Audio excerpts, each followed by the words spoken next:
What's going on, guys? Welcome back to Dime Dropper for our playoff recaps. We are now at the conference finals. Before we get started, please make sure to subscribe on YouTube at Dime Dropper Podcast, Apple Podcasts, follow us on Spotify, and of course, to subscribe or follow us on all social media platforms at Twitter, Instagram, TikTok, and Facebook at Dime Dropper Pod. So for tonight's episode, we're going to be talking about the two games that happened tonight. But before we get to that, I have to say a few words. I'm going to start off with we did it, man. I can't believe we did it. We made it out of the second round. You guys saw my video. If you haven't checked it out, please do. It's raw emotion. It's electricity. You know, it's a dream come true. I waited for that moment my whole life, 16 years, hearing all the jokes, hearing all the ridicule, you know, in your own city, going to school, whenever we lost. It's not the same as when another team loses in another city. You know, as I said, when the Charlotte Hornets lose, when the Minnesota Timberwolves lose, those people in Minnesota and Charlotte can mourn together. When the Clippers lose, at least in this last decade, we get ridiculed.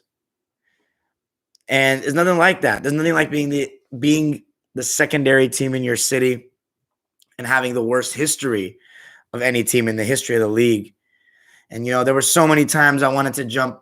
I was contemplating jumping off board, even though I knew I couldn't. In my heart, I knew I couldn't. Even in this playoffs, I was like, man, Boyle, I'm never going to switch. Once I make a commitment, there is no going back. Last year was really hard, extremely. You know, obviously, my video ended up aging very poorly, the one that got all you guys here, my famous rant. I actually haven't watched it back since we won the other night. I kind of want to do that just to see the reaction. There was a time where it used to make me kind of emotional watching that video because I was so looking at, like, scared, looking at my own eyes, because I don't really get that angry ever. I mean, I do get angry sometimes, but that level, the pain in my eyes, the anger in my eyes, sometimes I would just think, how could a team make me so sad? And that's just how much I cared. You know, I remember standing up 2015, Game 4 against the Rockets. I was there. And I remember standing up around the stadium as we were up 20-something points. And I was thinking to myself, like, after the Raja Bell famous three that broke my heart in 2006, after the 2014 Chris Paul choke, after the 2013 loss to the Memphis Grizzlies in the first round, after a 56-win season, mind you, and after countless seasons of just being there, seeing the Clippers in a near empty stadium, not empty, but, you know, a lot of empty seats, I should say. I was like, we're finally going to make it to the conference finals in my 10th year as a fan. Little did I know we'd have the worst collapse that I'd ever felt in sports. And then 5 years later, we would only get back to the same spot and do it again in a worse fashion. Sometimes I would think that I was literally going to die before we made it out of the second round, straight up. More so a championship, but I thought I would at least have gray hair or be 30 to 40 years old sometimes after we made it past the second, or when we made it past the second round. Just because I know that sounds extreme, but it's just, you know, when you're in the moment and everything goes wrong against you, you just sometimes don't think it's possible. But to be in that building, it was unlike any experience I've ever had. It was just perfect for the occasion. It was almost meant to be. I mean, how fitting that a team that has a history of choking would make a comeback against the team that blew a 25-point lead to lose, and now they made history because of it. The Jazz pulled the Clippers against the Clippers to break the Clipper curse. You can't script it.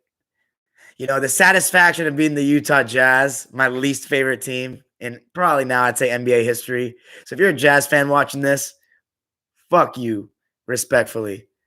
You suckers. Pretenders. 1 seed. Without Kawhi, you lost 2 games straight, 4 in a row. And you know why? Because they kept chucking themselves out of it. And we, on the other hand, had guys like Paul, Reggie, Senior, that got a diverse look at shots. I think sometimes we can be 2-3 happy as well. But I think that our shot quality and where we shoot from is different than that of Utah. I think Utah completely neglected the mid-range. I think that Rudy Gobert, my take, if you guys were listening to my podcast last year during the glorified summer league, my takes about the Jazz aged so well. Because I said that they're never going to make it. I said personally, they're not going to make it out of the second round with Rudy Gobert as their second best player. And at first, when watching this season play out, I was like, okay, I'm probably going to be wrong. I was right, though, because he got exposed in many ways. In the first way, I think the most notable way was that we went small and they can't take advantage of a mismatch because he's got no post game. So, yeah, you can say that's skill ball by the Clippers. It's a lack of skill by the Jazz big man that he can't even post up a 6'8" guy. He can't post up a Paul. He can't post up a Nick Batum. He can't post up a Marcus Morris Sr. And then on defense, I think the Jazz showed their flaws. They can't stay in front of the ball one-on-one. They rely on Rudy a lot on defense to protect the rim. And when you're getting beat off the dribble and we're going 5 out and Terrence Mann and all those guys are making all their open threes, the game plan was clearly to give Terrence Mann open shots. And it failed so miserably. And, that kid went off in game 7 against the Mavs.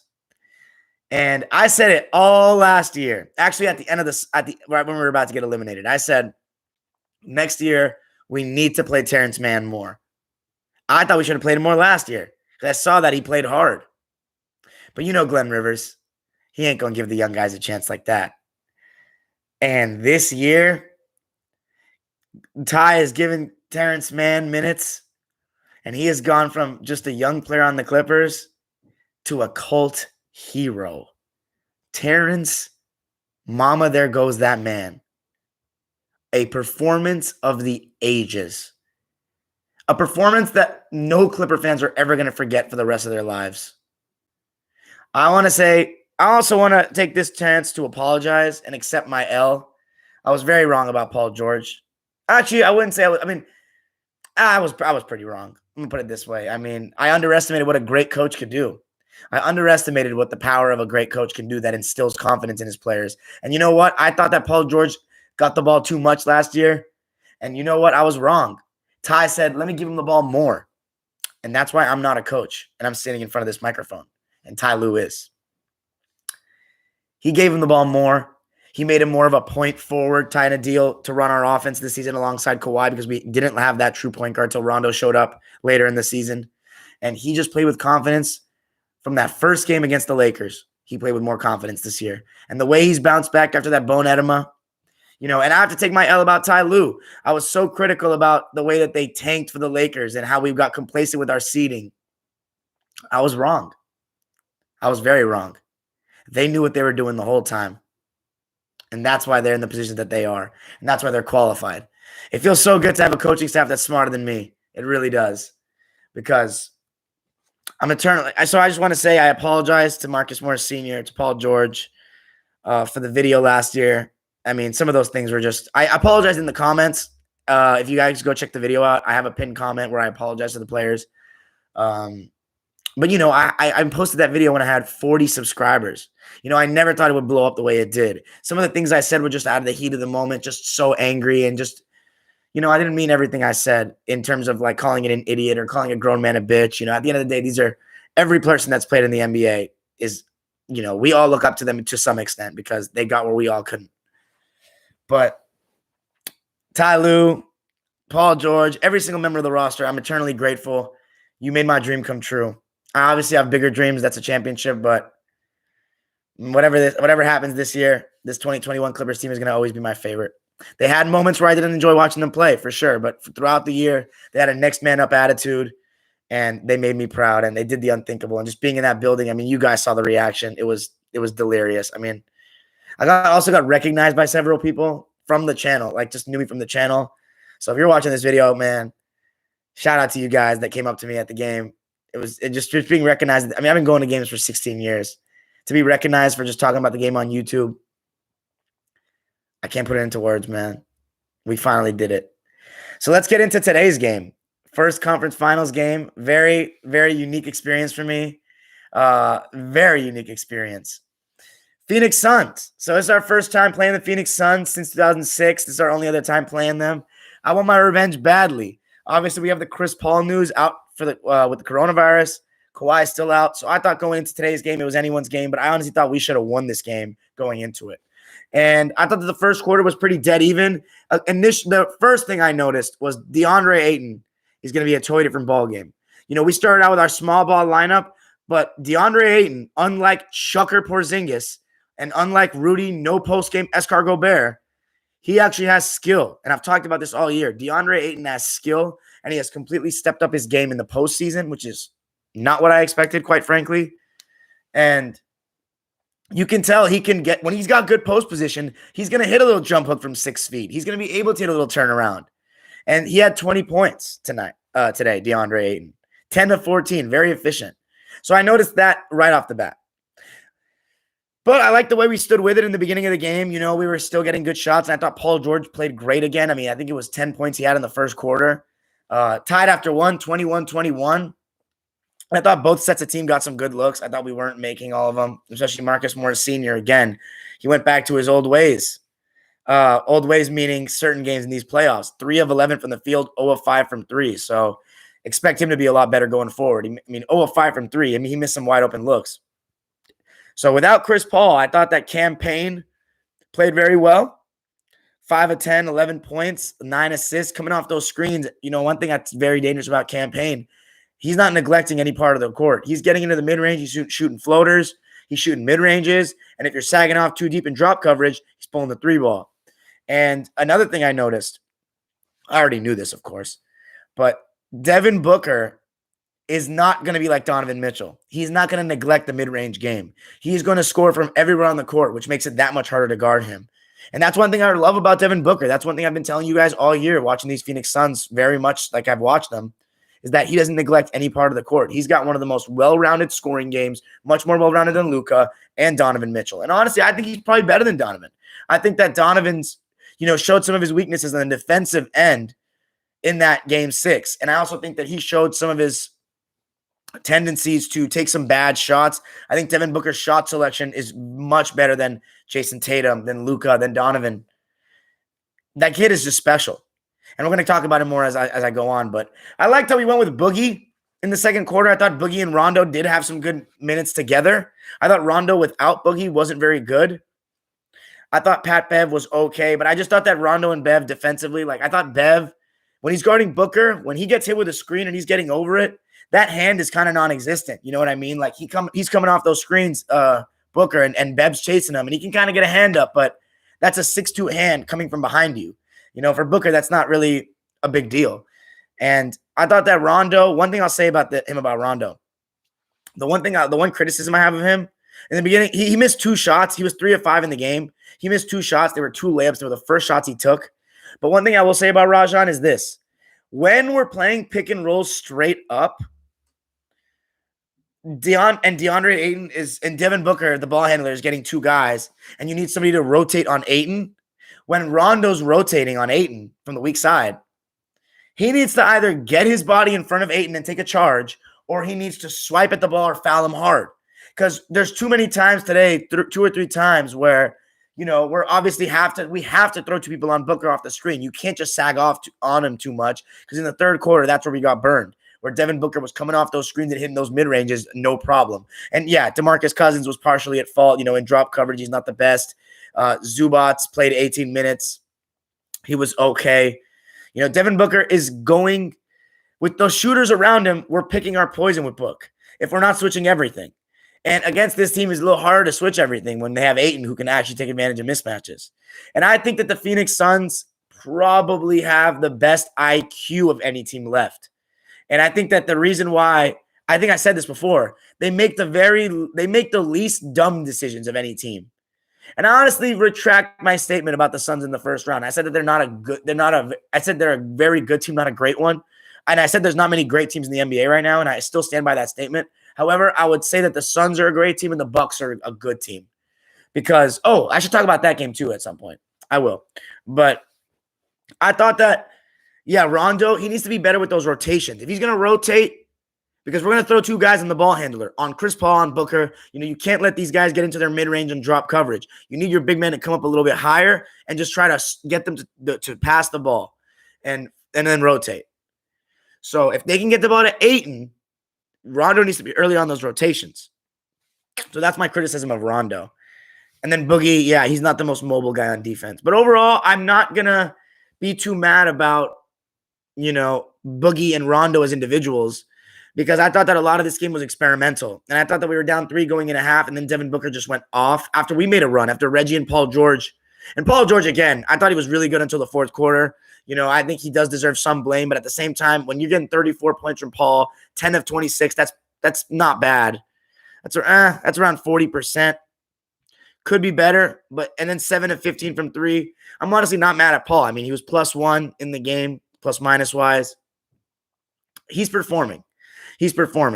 I thought our defense was poor, though. And here's the thing. This is something that we have seen in these first 2 series for the Clippers. Our defense has not been sharp. We haven't been our sharpest selves in the first game.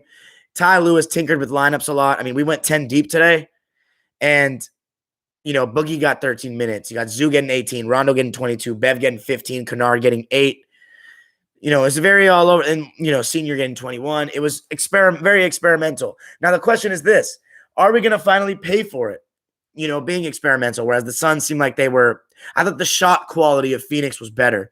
I thought that their defense was sharper. I thought Crowder, Bridges, Torrey Craig, Ayton did better than any big of ours defensively. And I just thought their energy was right. I thought they were the better team today. Quite frankly, I thought they were the better team. And I'm not concerned because Chris Paul wasn't playing and we didn't take our chance. But you know what? I just don't feel as though this was the game to steal. I just don't. And I know we were only down by 2 points heading into the fourth. Paul George, he could have played better. I thought we fell in love with the 3-ball too much. Definitely fell in love with that 3-ball too much. And the Suns capitalized. What can I say? Mikal Bridges, he had some big shots in that second half. 6 of 11 with 14 points. I mean, that's exactly what you want to see from him if you're a Suns fan. 13 points from Jay Crowder, 5 of 10 from the field, 3 of 7 from 3. And then Devin Booker. I mean, he was the man of the hour, wasn't he? 40 points, 13 rebounds, and 11 assists on 15 of 29 shooting and 3 of 7 from 3. He was the best player on the court in this game. And as a result, the Suns won. And we really missed Kawhi on defense in this game. We truly did. But I'm not going to make excuses about Kawhi because they didn't have Chris Paul. They were just the better team today. It's as simple as that. And I think we're going to adjust. We're going to be totally fine. If we go down 2-0, then we can talk a little bit more. But as of now, I'm not too concerned. I thought that there was a lineup, though, where Ty Lue, I don't exactly remember the exact lineup. I think it was to start the fourth quarter, though, or maybe it was late third. But it was like Rondo, Boogie, Kennard, Bev, something along those lines. It just wasn't a very good lineup. So Ty Lue does deserve some blame for this game today as well. But I'm not going to grill our coach. And here's the thing, guys. Remember when I said I used to be that optimistic little kid? Well, now that we've finally broke the curse, we made it out of the second round, I'm that optimistic little kid again. This team, they did what I asked them to do. And you know what? I'm going to say this, though. Because I'm going to talk about it in these other games, but there has never, ever been a better chance for the Clippers to win a championship than this. Quite frankly, we have to win the championship this year. We have to. I just don't think it's going to get any easier going forward. I think this is the opportunity, and you can't squander these opportunities. The same applies for Phoenix, though, and Milwaukee, because Nets going to come back healthier next year. Lakers going to come back healthier next year. Nuggets going to come back healthier next year. If you're the Clippers, you're the Suns, because the Hawks aren't going to win, but we'll get into them soon. But if you're the Hawks, if you're the Bucks, Suns, or Clippers, this is it. But especially for us, because I don't care about those other teams. But that's the final from Phoenix, 120-114. A good game, 1 win for the Suns. An incredible performance by Devin Booker. Reggie Jackson had a very good game, I thought. 24 points, 10 of 19, but 4 of 12 from 3. 47 threes. I know we shot 42%, but that's a lot. That's a lot. We're shooting 47 threes and 41 twos. Not a huge fan of that, personally. I'm just not a huge fan of that. Suns shot 32 threes and then 57 twos, and they won. So I just thought their shot quality was higher. Anyway, that's okay. Clipper fans, don't be nervous. I think we're gonna be fine. Just we'll wait till the next game and see how it goes. But let's talk about the Hawks and the 76ers game 7. So by the way, for those that are watching the visual version, yes, I got the glasses look on right now. I'm getting laser eye surgery on Wednesday. So wish me luck. I'm not going to be going live, obviously, that day. But thankfully, the Clippers don't play that day. It'll be Eastern Conference Finals. But let's talk about the Sixers and the Hawks. So this is what you play for. A game 7 at your own house. And all the pressure's on the Sixers. All the pressure's on Glen Rivers. All the pressure's on Embiid and Ben Simmons and the rest of them. My thing is this with the Sixers. I haven't been able to really lock in on this series because game 1 and game 4 and game 6 were all while I was going to the games, Clipper games. So I didn't get to watch those games, and I just didn't get to watch them back. So my expertise on this series is not the highest, but I will say this. I watched the game tonight. I saw that Joel Embiid started out with authority. I thought that Trae Young had a very poor shooting night, but I still think he did some great things. 10 assists is part of those great things. But Kevin Huerter, that guy came to play. And I've been talking about how solid Kevin Huerter is offensively all year because the Hawks were a dime dropper team too in the beginning. And he brought it, man. His array of shots. I mean, he had some tough mid-ranges, step backs, coming off screens, snaking his way to the elbow. He made some big shots. I mean, 27 points. He was the leading scorer for the Hawks, 10 of 18 and 2 of 4 from 3. But the Sixers, second quarter, they only scored 18 points. So I got to watch the tape back. But Tobias Harris was really struggling. Seth Curry, 6 of 10. I don't know why he only got 10 shots. I'm going to have to watch this tape back. But the Hawks were just hanging around. And I thought the Sixers, I think that partially they went too deep again. I mean, you're playing 10 guys in a game 7 at home. Shake Milton's getting 5 minutes. George Hill's getting 22 minutes. And here's the thing. I'm a big George Hill guy, but I haven't seen enough of him in this series to warrant him getting those minutes. And then you got Tyrese Maxey playing 14. He was 0 of 2. I just think that this dude, Glen Rivers, he just has no fucking clue what he's doing. Like, straight up. It's so satisfying to see the way that this team collapsed. Because the guy, this is more on the players. Again, and last year was more on the players too. Clippers. It's not all the coach. This is a players league. At the end of the day, the players got to go out there and perform. But Glen Rivers, he doesn't make these things any easier, in my opinion. He goes too deep with his rotations in the playoffs. And I think that's something that we always paid the price for. I know Ty Lue's gone deep, but there's been a little more method to his madness, in my opinion. Whereas Glen, he just kind of treats them like regular season games sometimes in the way he does his rotations. And I just think that it's not a coincidence when a coach disappoints this much, at all. This is the second consecutive year he's lost in a game 7 that he was favored, mind you. And he was the number 1 seed. Number 1 seed losing to a team of kids. I know Gallinari and Lou Williams are experienced. Capella is fairly experienced. But John Collins, Kevin Huerter, Trae Young, Bogdanovich, these are their first playoffs, these guys. You know what I'm saying? Like, Tobias has been to the playoffs multiple times. Embiid, this is their 4th year at this. Ben Simmons, 3rd year, because he was injured last year. And I think the Danny Green injury actually did hurt this team a good amount. It really did. Because Danny Green, say what you want about him, but it's not a coincidence that he won 2 championships in a row as a starter. It's really not. And this Sixer team, I mean, what a disappointing ending to the season. And I'm going to say this right here. Embiid tried very hard. He tried very hard. I think he had a great game, and I think that this series is not really on him at all, especially playing through the meniscus. 31 points, 11 rebounds, 11 of 21 from the field, 2 of 5 from 3. 7 of 10 from the line. He usually shoots around that 80% mark, though. So if you could have given him one more free throw, it could have maybe impacted the game late. 41 minutes played. So he played. Maybe he could have played more. But Embiid's, again, he's injured. But I also thought that, again, just like game 5, I thought that he didn't make big shots when they counted. He wasn't able to make big shots at the end of the game when the pressure was on.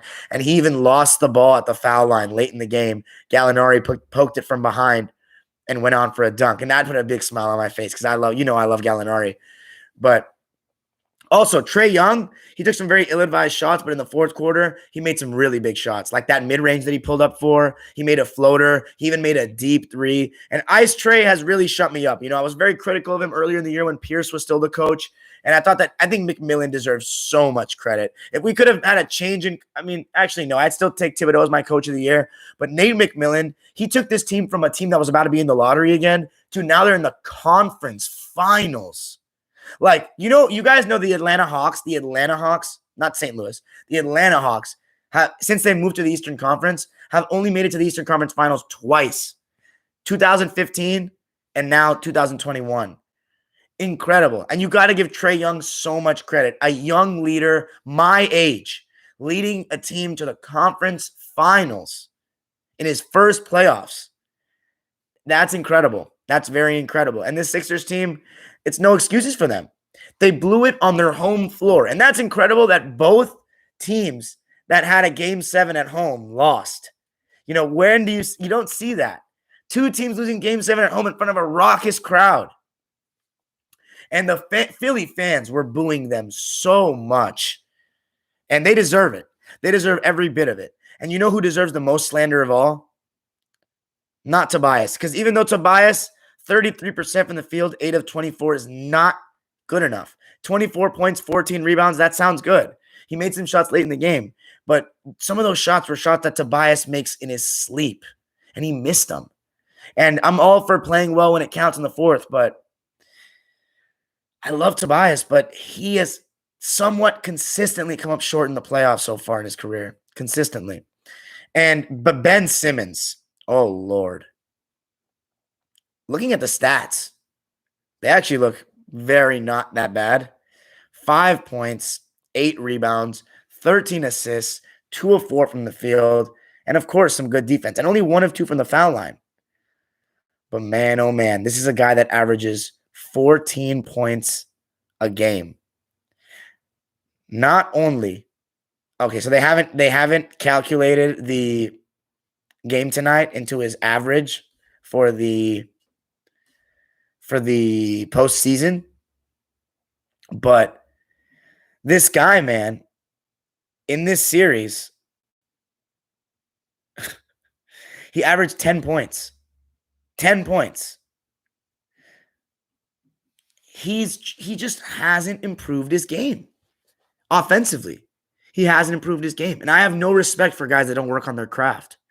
None. And I said this after the 2019 season when I saw that he didn't improve. When I see Luka improving, I see Trae Young improving, I see Devin Booker improving, I see Donovan Mitchell improving, I see Jason Tatum improving, I see John Morant improving, I don't see Ben Simmons improving. I see Brandon Ingram improving, I see Julius Randle improving, and I still don't see Ben Simmons improving. Not only does he not have a jumper, he doesn't even have a post game. He has no running hook. He can't take advantage of a mismatch. He has no confidence offensively. And the most appalling play of the entire postseason, he spun off a Gallinari. Gallo reached for the steal. He's got a point-blank layup, a dunk with Trae Young under the rim. Trae Young, who's not even 6 feet. And this motherfucker is 6'9". And he's passing the ball. And Tybal misses a free throw. I mean, that's a season-costing play that changes momentum. I mean, so embarrassing, just the way he played. So embarrassing. Disgraceful. I mean, what's the guy's contract? Didn't he sign a fat extension a couple years ago? Like, wow. I'm all for defense, guys. I'm all for defense. But what a disappointment. And he deserves the lion's share of this blame, more than Glen. But here's the thing about Glen. They blew 2 15-plus point leads in game 4 and 5. He's notorious for blowing leads, this Glen Rivers. Phil Jackson said it in 2010. And I know all too well. And then you have a game 7 at your own house and you still don't win. It's not a coincidence that this clown lost in the second round. And maybe people were right. Maybe he was the second round curse with the Clippers. Because here's the thing, Blake Griffin was right. He said that the Clipper curse wasn't a second round thing. It was that we always sucked, that we couldn't make the playoffs. If that second round thing became a new thing. But maybe that was a Glen Rivers thing. Because he's carried it over with him to Philadelphia. After being the number 1 seed against an inexperienced team. I mean, you cannot script it. And we made the conference finals in 1 year with Ty Lue. 1 year. Ty was sitting right next to me. It's not going to be any different. Can you believe his assistant was that much better of a coach than him? Mind-boggling. Mind-boggling. That Ty Lue had to sit there and shut his mouth and listen to this guy. This clown. I'm so satisfied, man. This playoffs right now could not be going any better for me. Obviously, I'd like us to be up 1-0, but, we made the conference finals. I can't complain. And look at the 4 teams remaining, which segues. I'm going to read the stats in a second, but look at the 4 teams remaining. The Atlanta Hawks. You know when the last time they made the finals was? Holy shit. 1961 was the last time the Hawks made the finals.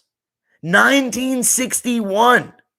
And then the Phoenix Suns, 93. Never won a championship before. Hawks have 1 ring, 58 St. Louis when they beat Russell. Clippers, most tragic franchise in NBA history. Enough said. And the Bucks, 1 chip, one with Kareem in 71. One of those 4 teams is going to win the whole shebang. I can't believe it. Or it's going to be Chris Paul finally getting his ring. Or the fucking Clippers, the one franchise that so many people said are never going to win a championship, will win. I just don't think the Hawks are going to win. No offense, Hawks fans. I just don't think. I think you have an amazing future. But I just don't think you're good enough to win the championship. I got Bucks in 6. So that actually brings me to a segue. So amazing, guys. Celebrate this. Celebrate the non-big names being in. Celebrate that we don't have a best player in the league conversation right now. Steph's not here. Joker's not here. Kawhi's not playing. LeBron's not here. KD's out. So the best player in the world isn't playing. This is a free-for-all. Some people want to say it's an asterisk. Whatever. They can say whatever they want. At the end of the day, they're playing with fans. They're playing a full season with no stoppages.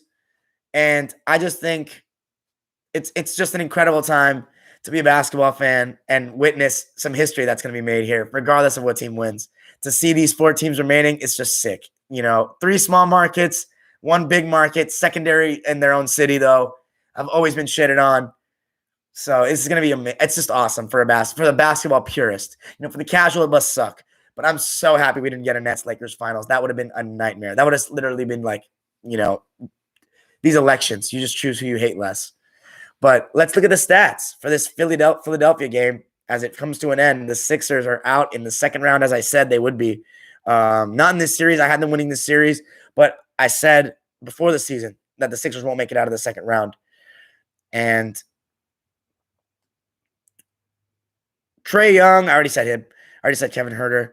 Capella, 13 points, 6 rebounds, 6 of 8 from the field. John Collins, 14 points and 16 rebounds. I thought he had a solid night, 5 of 6. Gallinari, 17 points, 6 of 13 and 3 of 7 from the field. I thought he had some great contributions and made some big shots. And I want to congratulate my Clipper boys, Lou Williams and Danilo Gallinari. This is their first time making the conference finals. Lou Williams has been in the league for, I think, 16 years now. This is his first conference finals appearance. And it was the first year he got traded, and he was contemplating retirement. So I'm so happy for Lou. I'm so happy for Gallo to make the conference finals. And then for the Sixers, I already read the Tobias and Embiid's lines, but Ben Simmons, 5 points, 8 boards, 13 assists. Yeah. They missed Danny Green a lot. I mean, Korkmaz, I just don't think he gave him enough for that starting lineup. I'm going to close it out before we go to the live chat, talk about the incredible Game 7 we witnessed yesterday between Milwaukee and Brooklyn. I thought it was a really competitive game. I thought there was a lot of stretches of poor basketball that was being played. In a lot of these games, though, I think this playoffs has been awesome, like obviously way better than last year. But I can't help but notice there are some stretches of basketball that are so bad to watch, like just terrible IQ basketball. That's just like, it's entertaining sometimes, but sometimes I'm just like shaking my head. Like, this is not good basketball sometimes. Because the IQs, as I said, is the NBA getting better, all-time lows. But the Nets and Bucks, though, I thought Kevin Durant, like, I enjoyed watching him this playoffs more than I did in any year in Golden State. I mean, it was just so awesome seeing the Kevin Durant garner responsibility without nuclear weapons on either side of him. And, to have to actually carry a bit. He actually had to carry it. So everybody wanted to see. And he carried all right, man. 48 points. He just would not go down. Every single time it looked like the Nets were going to go down, he wouldn't let them. And I thought that the Bucks came out with great energy. I thought that Giannis was awesome in this game. He was very aggressive going to the rim. And he was 8 of 14 from the line. But it felt like watching the game that he made most of them as the game went on. And it was funny because the fans were counting down the seconds on his long-ass free throw routine. And a couple of times I'm like, how are they not giving this a violation? But Giannis, he was very aggressive. Middleton and Holiday were very poor shooting the ball in the beginning, but it was a very good defensive game. I thought that both teams were physical, and the refs let them play a bit. And, the Nets were up by 6 at halftime, but the third quarter is really when the Bucks really evened it out. James Harden, though, so bad to watch. And I know he was injured, but this is what people need to understand about him, and this is why I cannot stand him. And this is why I think that he's vastly overrated. Because when he's not scoring and when he can't penetrate, he offers nothing. He's lazy on defense. He's extremely pick and choose. He stands around at the top of the key, dribbling endlessly. He takes way too long to make his move. And he doesn't move without the ball. So when he's not getting buckets or penetrating or beating his man, he's a total liability. And even though I'm probably not going to add this into his list of playoff failures, 5 of 17, 2 of 12 from 3, 22 points, 9 assists, 4 turnovers. I just thought he was weak. And I thought somebody else that really choked, Joe Harris. 3 of 10 from the field, 3 of 9 from 3. A lot of them were great looks. He finished with 10 points, especially one wide open, and I mean wide open shot in overtime that he missed. And I could have given the Nets the 3-point lead. But obviously the injury to Kyrie Irving, it killed the Nets. And I think they fully would have won the series, even if they didn't have Harden, just Kyrie. Honestly thought the way they were playing with Kyrie and Durant was pretty impressive. But that fourth quarter was a roller coaster. I mean, Chris Middleton and Drew Holiday, like, to have such bad games shooting the ball and then in the fourth quarter to turn it on like they did. And Chris Middleton was hitting some fadeaways, mid-range fadeaways that were like Booker-like, you know what I'm saying? Like, just tough-ass shots. And Drew Holiday, he was missing some chippies throughout the game, but he got into that lane. He got into that mid-range floater area. He was making some tough shots. He made some big threes. But that Kevin Durant shot, like, that was on the line before overtime, so impressive. I mean, that was Kobe-esque, like fading away right in front of the line and turning around like that. Spectacular. And I thought they won the series when he made that. I was like, oh my God, the momentum is like, that's going to change the momentum. The building's going to go crazy. But it looked very similar to that 2018 Cavs game 1, except KD he didn't look as defeated as LeBron did in that game, but he missed. He kind of ran out of gas. He made one shot, and I think that he airballed that shot late. He just ran out of gas, and I just don't think that his players gave him enough support. And I'm not want to make excuses for players. I think KD could have been better in the overtime session, but I think that blaming KD is harsh because he gave so much of his end on both ends of the court, not just one. He gave everything he had. I thought it was unfortunate with injuries, but at the same time, Harris didn't play well enough. Harden was a total liability out there. And I'm just so happy that the Bucks won this series because not only does it help us, the Clippers, in having a better chance of winning the championship because the Nets were by far our hardest matchup, but the Nets aren't in the finals. And we don't want to see super teams win here on Dime Dropper. We never want to see super teams win. We never want to see players taking the easy way out being rewarded. And Kevin Durant, I don't know if he recruited Harden or not, but easy. With those three, easy. Harden, the way he went out of Houston was disgraceful. The way he gave up on the franchise, And, the way he not only went to go team up with a better player than him, but with two awesome players, I can't stand watching him play.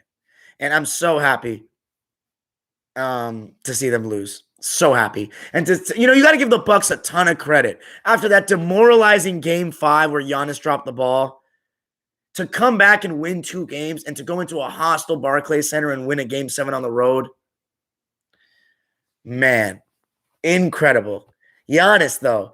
I know this Bucks team, like, they're a little suspect, because I don't think they would have won without Kyrie or with Kyrie. But that's an impressive win for Giannis, man. He played as good as KD, arguably, in that game 7.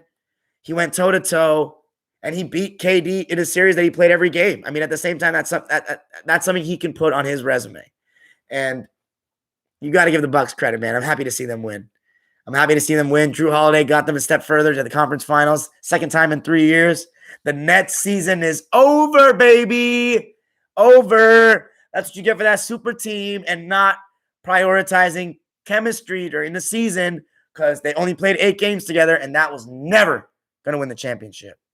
So I'm so happy the Nets are out. Screw the Nets. I hope they never win anything as long as they're together with this 3. Ever. But got to give the Bucks credit. Let me read the stat lines. Kevin Durant, 48 points, 17 of 36 from the field. I love that he shot a ton. 4 of 11 from 3, 10 of 11 from the line. I loved seeing Durant. And I'm going to tell you this right now. In my opinion, he's the best player in the NBA with Steph after him. As of now, he's the best player in the NBA to me. He's just so smooth in the way he scores. He showed me he can carry. He showed me he can run pick and roll to perfection. He just didn't have that second guy for those last 3 games. And the funny part is he still won that game 5 basically single-handedly. Blake Griffin. My heart goes out to Blake. But I did tell you all this. Even though he played well, 17 points, 11 rebounds, he wasn't going to be this big difference maker that everybody thought he was going to be. Or not everybody, but a lot of people thought he was going to be. The dude is not the same player he was in 2019 and before. He's not. He's a solid role player. And he's not great on defense at all. Never has been and never will be. It sucks because Blake's never made it out of the second round still. I feel bad for the guy. 17 points, 7 of 12 from the field, 3 of 6 from 3. Bruce Brown, 14 points, 7 of 9. I already read Plumber Jim's stat line.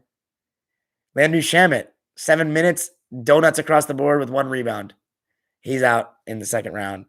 Congratulations to the Milwaukee Bucks. I'm going to read their stat lines now. PJ Tucker, he deserves so much credit for how he defended this series. He had the task of guarding the best one-on-one player of this decade. And he did everything he could to make life tough on him. That game 3, he was just exceptional. Game 6, he was great. He was just phenomenal. PJ Tucker. What an addition that was, to give him that toughness, to give him another on-ball defender.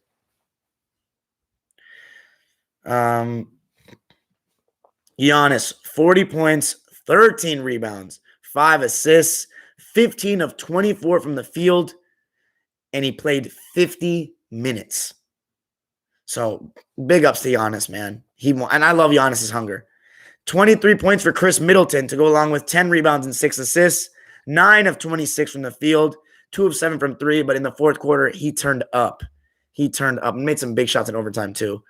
Brook Lopez had a solid game, 19 points, 8 rebounds when he needed it, 7 of 11 from the field, and 3 of 4 from 3.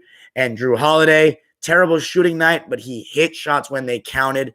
13 points, 7 boards, 8 assists, 5 of 23 from the field. That is less than 25%, and 2 of 9 from 3, but they live to see another day. And it's time for the Bucks. If there's ever a chance for Giannis to make the finals, it's never going to get easier than this. This is it. This is why you re-sign with a small market team. This is when you get rewarded. Other teams were injured. Y'all stayed the course all year. Rested a little too much for my liking, in my opinion. In my opinion, they could have gotten the second seed, should have gotten the second seed. But all that matters is that they're here. Conference finals, should make the finals, and we'll see. Congrats to the Bucks. That's all for me tonight, guys, for the recap. Now we're going to go live to the subscribers. If you have not checked out my video of Game 6, please go check it out. It's my favorite video ever, obviously. And I want to thank you guys from the bottom of my heart. We finally reached 3,000 subscribers.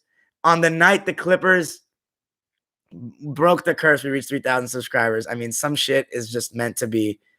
It's crazy how life does you sometimes, man. It's a beautiful thing, life. Beautiful thing.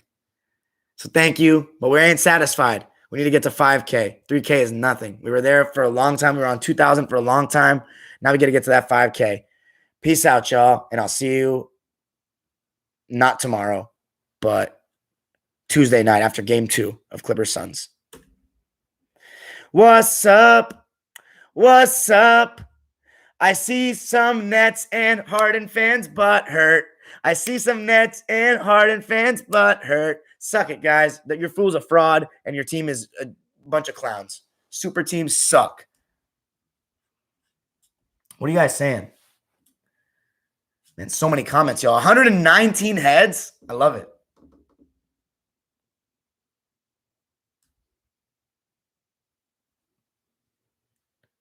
I'm not ending it. By the way, Simon, you're talking about 3-1 in 2015. That doesn't hurt anymore for me, bro. We made it past the second round. That's all good. That team wasn't going to win a championship anyway. They weren't built for that. Josh Smith, Corey Brewer. I love those guys. You know why? Because they give me pain, and it made me so much happier now. Okay, so Curry and Kawhi is actually a good debate, Harmon. I think it's very close. I actually would have taken Kawhi going into this season. I think that sometimes Kawhi can be a little bit lazy on his commitment on the defensive end. And that being said, he's still a better defender than Curry, but Curry's better offensively. He's just a nuclear weapon. And I think that Curry just more often than not gave more of himself this season. And I think that Curry is just such a nuclear weapon offensively. He's moving without the ball. As of this season, though, if I'm just judging off, if Kawhi doesn't play one more game this season, I'd say Curry's a little better right now. That's just my opinion. Who do I think is more overrated, Rudy or Ben Simmons? Rudy, because I think everybody's woke to Ben Simmons now. Kyle Dominic, congrats, Dime. Clipper fan like you deserve it. I've followed your channel since the 2020 rant, and it's been great to see. Really happy. But this loss proved that Glen was the problem. I don't think there was just one problem, though, Kyle. I don't think there was just one problem. But, hey, I appreciate the congrats, man. And congrats to you, too, bro. We did it together. LAC Phoenix Game 2 prediction. We're going to win it, boys. We're going to win it. Dime Dropper, Nets lost because of injuries. So did the Lakers, bro. It wasn't meant to be for you guys from the start, okay? You wanted to cheat your way out of a ring with the way you assembled your team, all that garbage star collusion. Like, James Harden basically chose where he wanted to go after he asked for a trade, after he was on a contract. He chose where he wanted to go. So I don't respect that at all. Like, that just has too much power. They should have sent him to Siberia. You know what I'm saying? They should have sent him to the Sacramento Kings or something. Simon's still living in the past, talking about 3-1 in 2015. Bro, you guys got clapped by the Warriors. Like, you're celebrating nothing, essentially. Suns in 4? Okay. Chase Maldonado, you say we hate the Nets, but come on, Dime, keep a cool head because the trolls will come at you if you lose. Dude, we made it out of the second round. It doesn't matter anymore. They can lose. And I'll be sad. They can chalk trash all they want. It's okay. We made it out of the second round. Like, everything now is a bonus for me.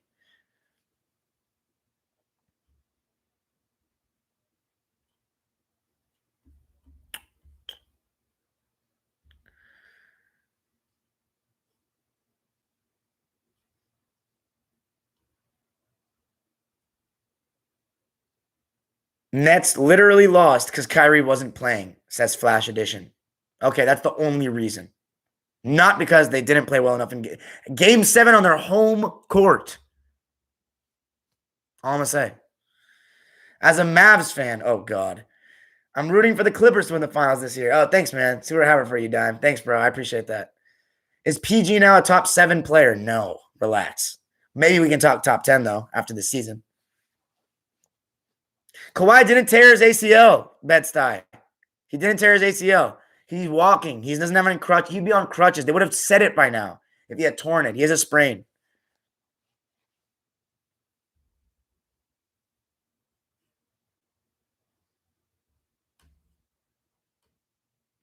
Congrats on 3K and congrats for Clippers making history and being a diehard. You deserve it, man, through all the pain you went through. Happy for you, bro. Good channel and content to come. My boy Lakeshore, I appreciate you, man. You're the best Laker fan out there. We don't have a super team, Jay Love. Since when has 2 stars been a super team?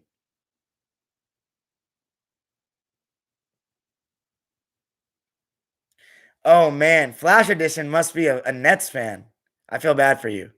Clippers really were celebrating as if they won a chip yesterday. Y'all are chumps. All right, buddy. Again, if you don't know it, unless you've been a diehard fan, the Nets just got all their fans 2 years ago, so they wouldn't know. Thoughts on the Kemba trade? Oh, yeah. Good question. I think it was a great move for the Celtics. I think it was time. Like, the Kemba experiment was, like, the first year was awesome. It worked out great.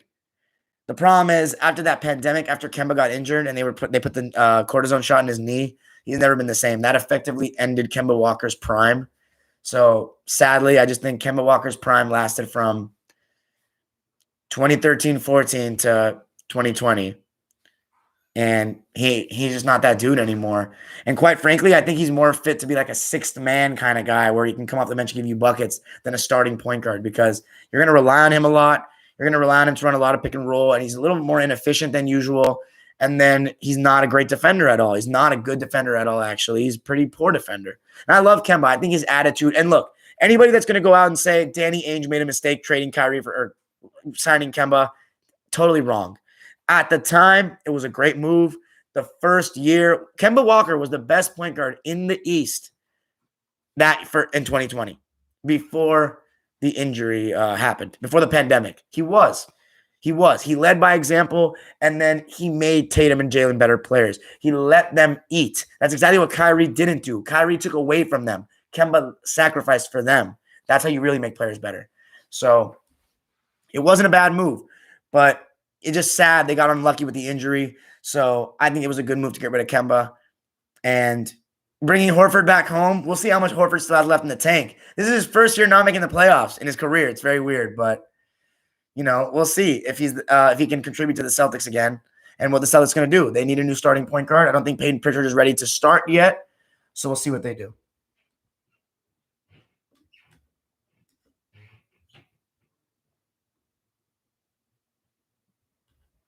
Facts, Maxwell Valencia. Crazy how your video last year after the Clippers brought so many of us together, and now we're all together to share the moment. Dude, I'm not going to lie. I feel bad about some of the things I said now because it aged so badly with Paul George. I called him a bitch, and he ended up in one of my favorite players of all time now. Like, he made it out of the second round, and he led us in those 2 games. Can I just talk about how great Paul George was in that Game 6 second half? Like, he made big shots in the fourth quarter, bro. And that crowd, like, loudest game I've been to at Staples Center for sure. Second half. First half was too complacent from the fans, in my opinion. Like, my section was great. The one next to it, like, half of those people didn't deserve to be there in the first half. But I had an aisle seat. I don't know if you could tell in the video. I had an aisle seat. So I was straight up. In this second half with those threes, I was straight bouncing off the rails. Like, I was jumping on the railing. Like, it was wild. It was scenes.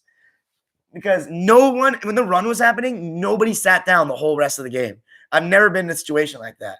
I think fourth quarter against San Antonio, we were on our feet for a large portion of the game, but like, it felt like a bomb went off every time we hit a 3. It was unlike anything I've ever experienced. It was probably the best sporting event I've ever been to, but that Man City Liverpool was right there because it was so unique. Like, the Man City Liverpool atmosphere, that was wild. 2019 season, but the experience of a lifetime. The best game I've ever been to, for sure. Surpasses Game 7 against the Spurs. Loudest game at Staples Center. It was a dream come true. I mean, I have no words to say about it. And Paul George deserves so much credit, man. He did it in front of the fans. And I don't think that comeback would have happened without the fans. I think we would have made a push. But the way we started making every 3 as the crowd started roaring, it was all momentum. And that's when LA finally was unlocked. LA crowd was finally able to be unlocked in a full house and get the advantage that every other team was getting. And boy, did it pay off, man. And there's nothing like feeling like you can impact a game. Nothing like feeling like you have a direct effect on what happens in terms of pushing momentum and not letting momentum fail. So these conference finals, I've never been to a conference finals game. I've only been to second round games and first round games. So I'm definitely going to be at games, but I just don't know if I'm going to be at all of them. If anything, I'll go to game 3 and 6 and maybe miss game 4 to save money because now it's getting expensive. So I won't be able to go to every game anymore, probably. I probably won't be at game 4, and that's going to suck because I'm going to get so much FOMO, bro. I can't not be there, but it is what it is, man. Money don't grow on trees. What do I think about Kemba? I already answered the question.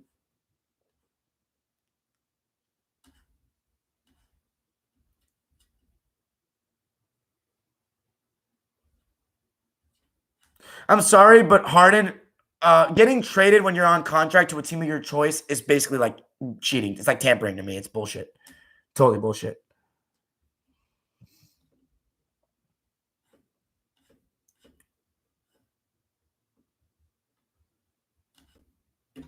Then thanks, Ken Middlewood.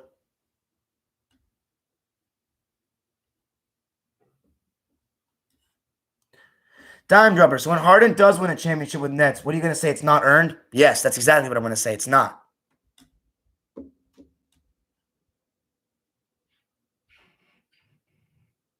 How is that impressive to you? Is that impressive to you? Because it's not impressive to me. Anybody can. Damian Lillard could do that. He can go to a team anytime. Chris Paul could join. If Chris Paul had joined like the Lakers with Powell and Kobe, like they would have won every year. So like, yeah. Clippers never winning a championship. You know how many times I've heard that in my life? Oh, it's almost time. That may not be true anymore. What do you give Steve Nash as a coach for his first year? A great question. I think that he had the hardest job of any first-year coach that I can think of with this team. You'd think that how is it hard to coach those guys? It's not easy the season he's had. The pressure, everybody in and out of the lineup, trading for Harden wasn't easy. And maybe the Nets should have kept Jared Allen and Karis LeVert. Maybe they should have. Could have helped him in this series, but who knows? We'll see. Harden is a talent, so. Darian, how was your weekend? What do you think? It was amazing. One of the best weekends of my life. It is weird that there's no one seed in the conference finals. Thanks for pointing that out, John Lentz.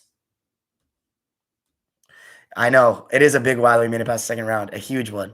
Never thought we'd do it. Some people said we never would. Literally, some people said we never would. People would tell me that. So that's all I care about. Clippers will never win a championship. Another one. Oh, man. It's going to be so sweet.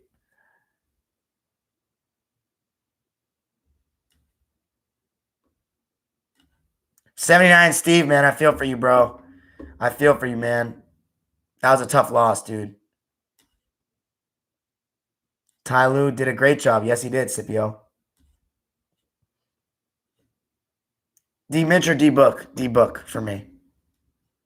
Do I think Anthony Davis did the same thing Harden did by going to the Lakers? No, he didn't. He's a sec. If it was Harden and KD, I don't have a problem. It was Harden and Kyrie were already a championship contender, and then he went. Difference. They played relatively good. It says that they needed Kyrie. My friend Flash, if you did not see James Harden and Joe Harris, and you think that's what relatively good is, then your relative standards are very low. Thank you, Sun Legend.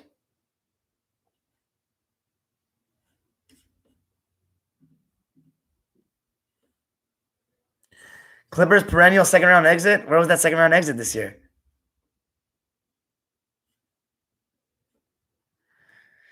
Darian, are Reggie Jackson and Terrence Mann top 5 Clipper role players of all time? Fuck it. I think so. I guess so. Fuck it.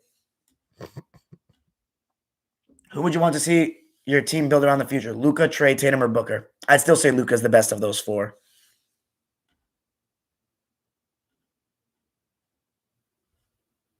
Clippers, you're never going to win a championship. Oh, keep saying that, please. Keep saying that.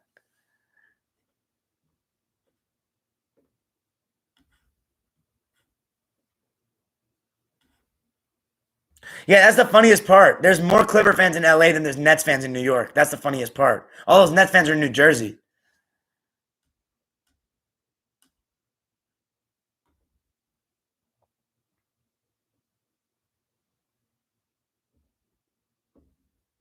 Simon, James Harden chokes when he's healthy. So, cool.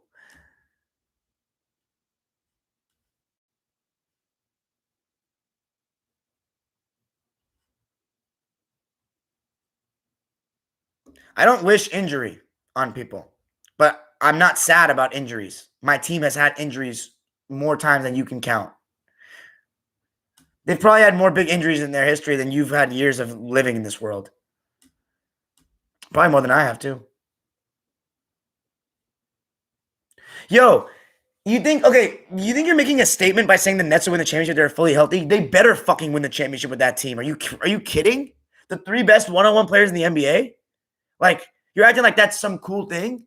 Like, no, it's an easy ring. Get out of here.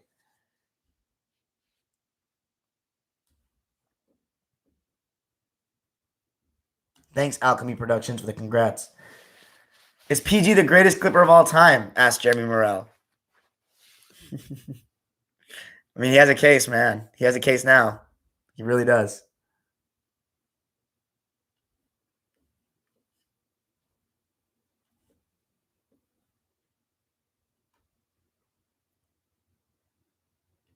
Man, these Nets fans are down so bad. I love that the Nets suck. I was in Brooklyn a couple years ago when they first moved. If the Suns play the Bucks, who wins? I got the Suns. I know, right? I did say I hate Paul George. He won me over. What can I say? He won me over. He shut me up. I feel bad for what I did and not keeping the faith. But I mean, dude, after a while, you lose it. I was losing it. After the second round, who's your biggest disappointment of the season? I'm sorry? The Sixers, I guess, right? Facts, Few Boomer. I was definitely right about Glen Rivers.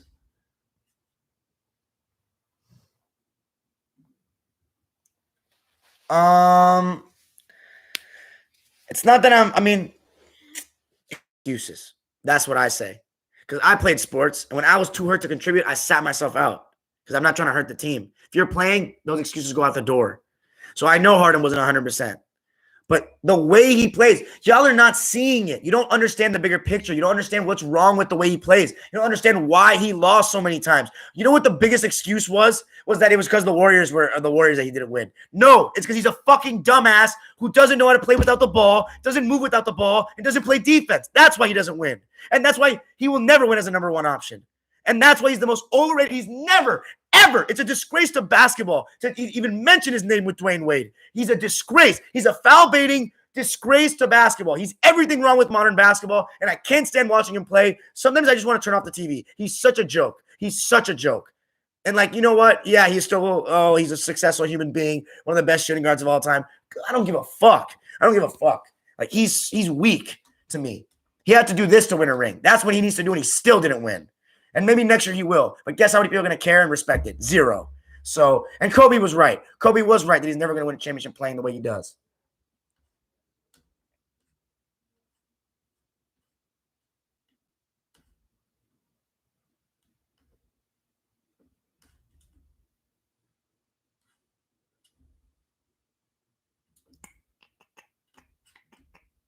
This guy's still talking about 3-1. Dude, Simon, that doesn't hurt anymore, my friend. If anything, I smile about it now.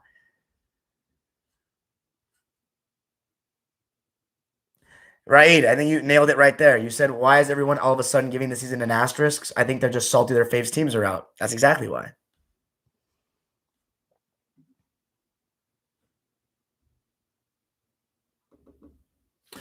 Dime, who do you trade for 76ers as they likely hit their peak? Embiid or Simmons?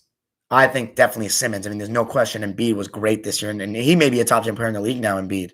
He played amazing this year, man. He dominated. He still isn't the best. Like, he's still not perfect. He still made some errors, but he's pretty great. Terrence Mann carried you. I know. That's awesome, isn't it? Carried? Let's relax. Reggie Jackson had like 30 points. That was eating. And Paul George played great.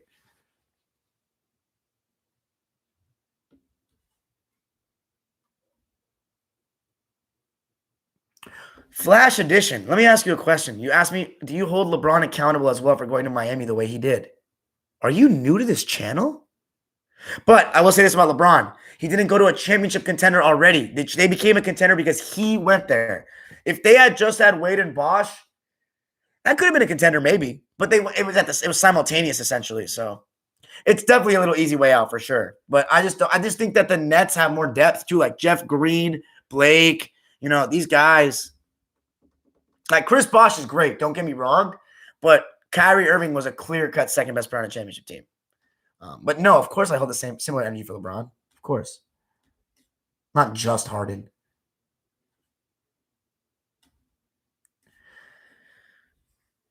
Bed-Stuy, to answer your question, if the Nets beat the Lakers in the finals, is that an easy ring? They didn't play in the finals this year. So what are you talking about?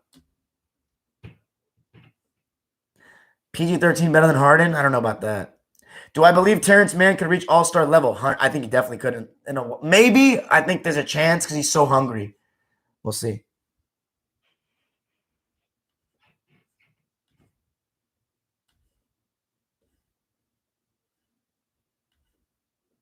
Time, we finally did it, man. I've been watching since last playoffs. We still got a lot of steps ahead to get that chip, and I'll always be watching. Hey, thanks, man. Clip18, I appreciate you. This is the best Clippers season ever, right? Of course it is, Cal Dominic. You. How do you feel about the salty Laker fans? Hilarious. I love that they're miserable watching us in the playoffs. And if we win the championship, I think they're going to be on suicide watch, some of them, and I can't wait to see them commit it. No, I'm just kidding. But not really, though, because the ones I'm talking about are like trolls that I don't give a fuck about. Not great Laker fans like my boy Lake Show over here.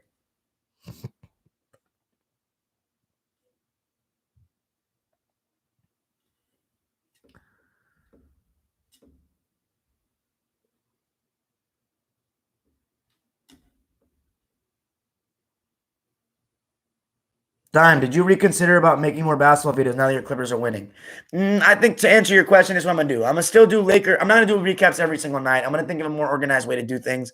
I'm going to do Laker and Clipper content, less Celtics, and there's not going to be such a thing as dime dropper teams anymore. I just can't watch that much modern NBA anymore. I meant what I said. I still don't think that the league is very good. I still can't stand the NBA, but I do like the playoffs because people take it seriously. But the season's a joke now. So I think I'm just going to do Clippers, Lakers, minimal Celtics, watch some other teams in the beginning of the season just to get a read on them. And then after that, be pretty casual about the rest of the season and just kind of focus Clippers, Lakers, and then make more history content and do other sports more. So yeah, I'll be toning it down a lot next year.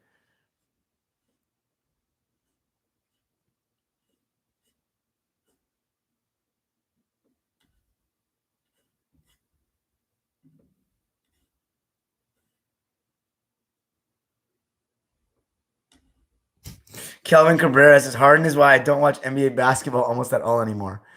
Yo, who in their right mind compared Harden to Wade? Bro, I'm telling you, some people on Twitter are just like, they're kids though. They're stupid. They don't know. They didn't watch Dwayne Wade.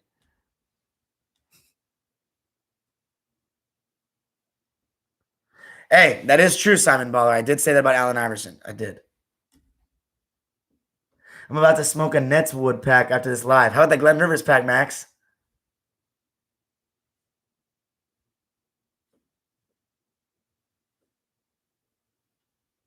Dime, post more on TikTok. Facts, Simon. You're right. Is it just me, but I don't like when Rondo's in the game in the fourth? I like Rondo, man. I just think that he needs to be a little sharper on defense.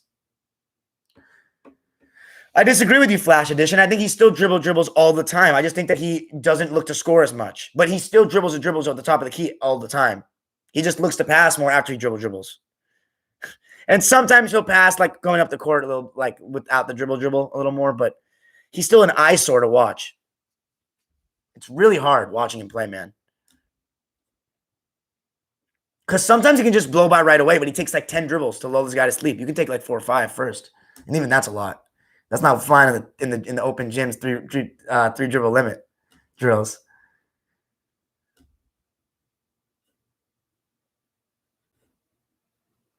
I like that point. Few boomers saying Embiid is too nervous in the clutch, that it's his biggest problem. He needs someone like Jimmy to reel him in. What happened to the Nuggets, though? They got hurt.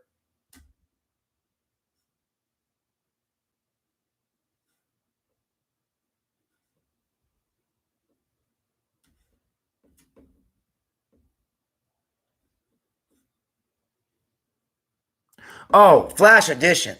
You're talking about the decision? That was disgraceful. That was a slap in the face of the Cleveland fans that supported him for so long. Come on, bruh. You're a rookie here, I'm seeing. I talked about this all.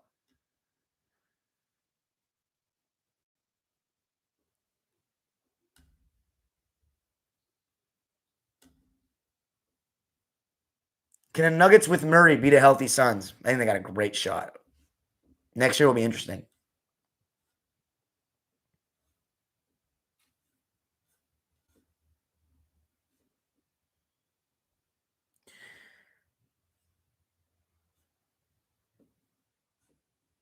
Love Terrence Mann at FSU.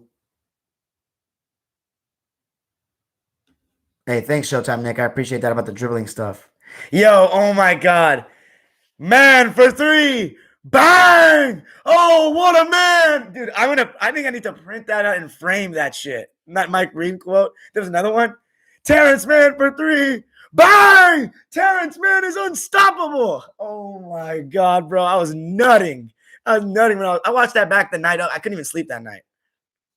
Do you respect LeBron for going back to the Cavs to win a ring, or do you think he was just team hopping with the best opportunity since they had Kyrie? Both. I do respect that he went back to Cleveland, but I do think that he looked at it as an opportunity to advance himself again. Thanks, Kobe is forever. I appreciate you. Had Sangak for lunch yesterday.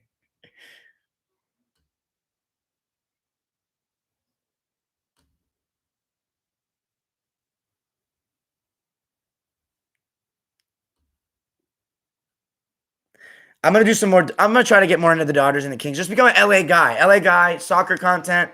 Oh yeah, I haven't done much Euro stuff. I haven't talked about more Euro stuff as we go on. But yeah, a little bit more other sports, more basketball history, and then just condensing the modern content. That's what I'm gonna do. I'm gonna have a more organized system next year. Probably not live every night, but definitely some lives because I want to keep the fan interaction high.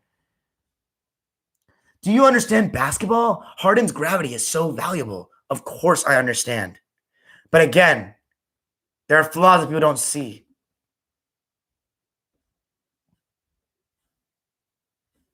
He attracts so much defensive attention. I agree with you. I'm not denying any of that. Facts. Kawhi's not going anywhere now. Not after Paul George performed like that. Not after he saw that stadium erupt like that. No, he's not going nowhere. Yeah, all those Kawhi's leaving shit is quiet. No, Chase Maldonado wrong. Bob Cousy could dribble with his left hand because why would listen? Dribbling with your left hand when you can't do this with the ball is a lot harder. Just kind of slapping it down. And look, and here's the thing: Cousy with his right hand, you can't even take the ball away. He turns his back. Cousy has handles, man. That's go watch my video. Is the NBA getting better? It's explained. I can see why they don't dribble in their offhand as much now because it's risky. You have to have really good control of it. And you can't do this. You can't even cup the ball. Like Kevin Durant, if you watch Kevin Durant play basketball, he carries the ball every time down the court. What would be a carry in the 80s or before? Now it's not a carry after Iverson. But he straight up carries the ball every time he dribbles the ball down the court. Shit's hilarious. LeBron, too. They be lifting that bitch. But in today's rules, it's not a carry. But in Kuzi's rules, that's definitely a carry. Now, Kuzi could definitely dribble with his left hand. Kuzi has amazing handles, bro. Some of the best I've seen, like, in ever. Because you got to compare them to what they are in the rules.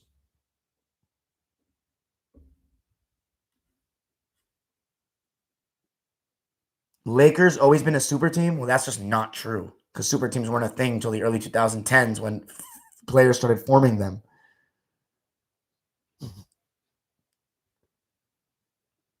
You may be right, Maxwell. I got to add something from Game 6 into my intro. Hey, Raid, I was saying that too. It would be the biggest flex for LA to have two champions from basketball back to back. That would be insane. It's like the rest of the league is just looking up at us.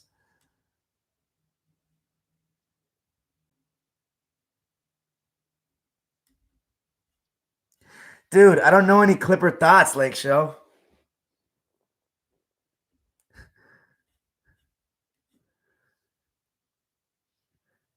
What a man, what a man, what a very good man. We should play that for Terrence, like when he scores. Don, there's a lot of coaching spots available so far. Which one would you rather coach? What? What are you talking about? Hey, Don, you might have already said this, but what do you think about the Lakers have to do in the offseason? Rob Pelinka's job. It depends how much trust you have in AD and LeBron going forward.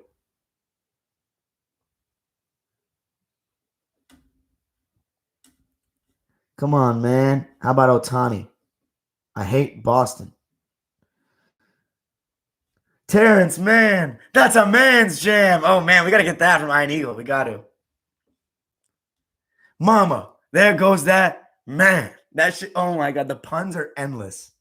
The Clippers will never win a championship. Gordo. Well, of course, a gordito is talking. Flash edition. You said, how come I don't talk about the way Kawhi leading Raptors was weak. I don't think it was weak because he won a championship for them and he didn't want to go there.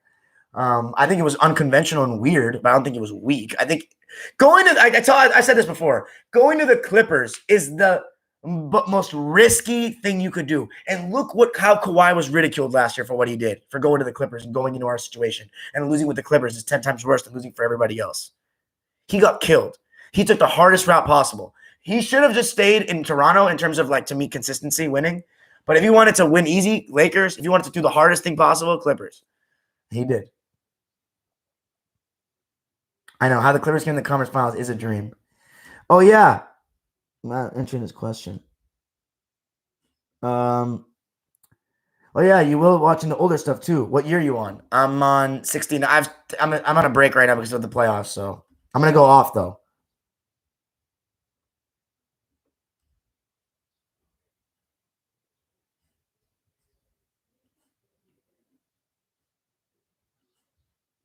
Yes, Rivers did it again.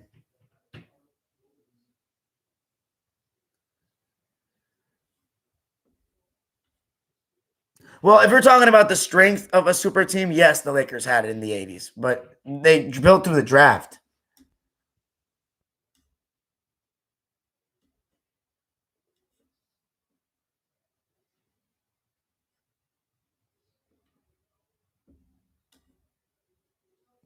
No, the 08 Celtics weren't the first super team because Danny Ainge traded everybody for them and they didn't collude together to build that team. Al Jefferson, Gerald Green, all those guys went to Minnesota. But no, that wasn't. That's a big misconception that LeBron fans use to try to make it seem like he didn't do something that changed the scape of the league, the course of the league, which it did. But no, that Celtics team, it was not the same. They built through. There was a trades. Danny Ainge did it all. Even Pierce confirmed it. Go watch All the Smoke. He said we didn't talk.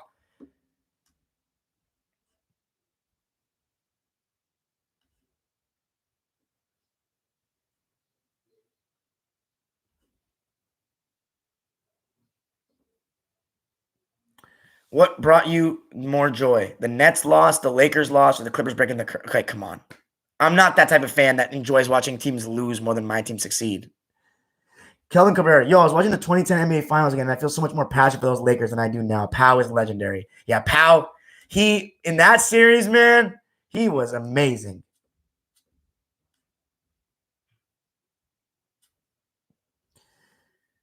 He was amazing.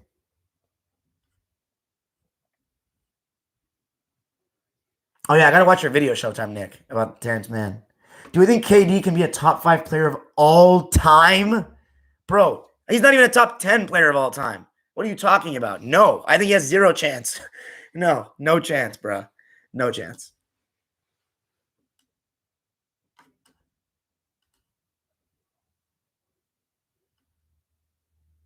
Yeah, we need the Dodgers to win back to back. I watch games, Carson Johnson. I watch games, full games.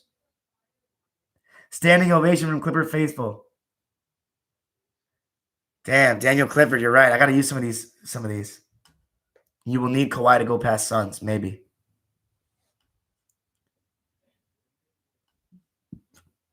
Where do you believe Lowry will go this offseason? Maybe is he a free agent?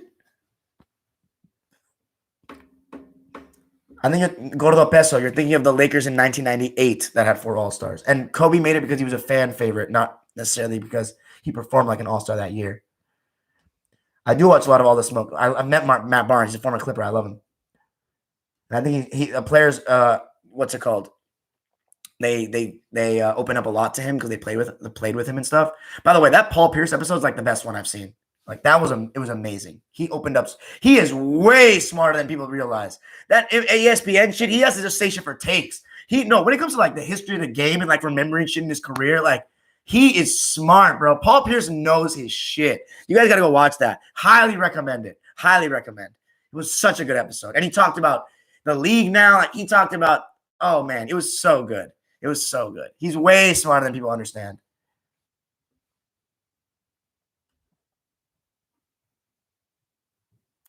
Cheaters always win. I agree. Why did Rondo get so much slack? I think people just like to scapegoat Rondo. He's one of those guys.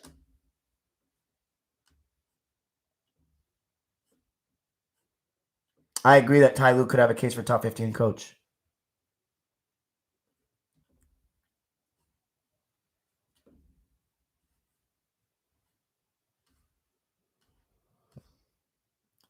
Time.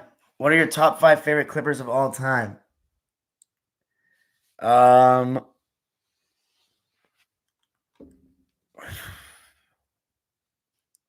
Paul George number 1, probably now. Chris Paul 2. Eh, Chris and Paul are tied. I just because of my connection, I was a point guard, so like I looked up to Chris so much. So I would say Chris and Paul are tied. I'd say Blake Griffin next. Um, Kawhi after probably. Nah, I'd say like Jamal Crawford more. Then Kawhi. So Chris Paul and Paul George. Blake Griffin. And then I like Terrence Mann more than Kawhi, I'm not gonna lie. I would say Jamal Crawford 4th, and then Terrence Mann 5th. And then Kawhi, Elton Brand, those guys next. No, not Elton Brand. Like Kawhi, Lou Will. I do still have a soft spot for Elton Brand, I'm not gonna lie. Who do you genuinely like better, Lob City Clips or the current team? This one. They broke the curse, man. This is my favorite team of all time. They broke the curse. Becky with the good hair, Matt Barnes. I prefer all the smoke over JJ Baby Dick's podcast, even though JJ Baby Dick is good too. But I think JJ can be too modern sometimes. He loves the modern game. He said like something along the lines of like he thinks that every player in today's game can play in the past, but like only few players can play. Like that's just ridiculous. Like to say something like that.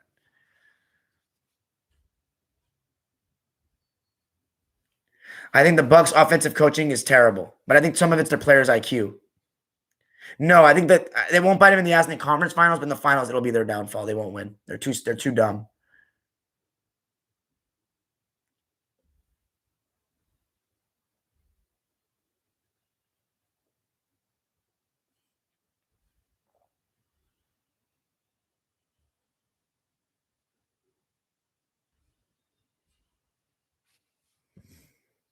No, I don't. I'm not a huge DeAndre Jordan guy. I hate non-skilled bigs. That's my pet peeve because of Raji, because of him. But I appreciate what he did. Dude, I told you, man.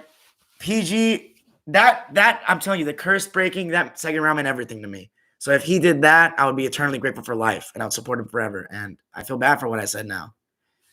Because he always choked in the fucking playoffs, JJ. Always. And he didn't play defense. And Glen Rivers used to freaking leave him with Jamal Crawford. I think both Rondo and Bev will play this series, but I think it's more of a Rondo series.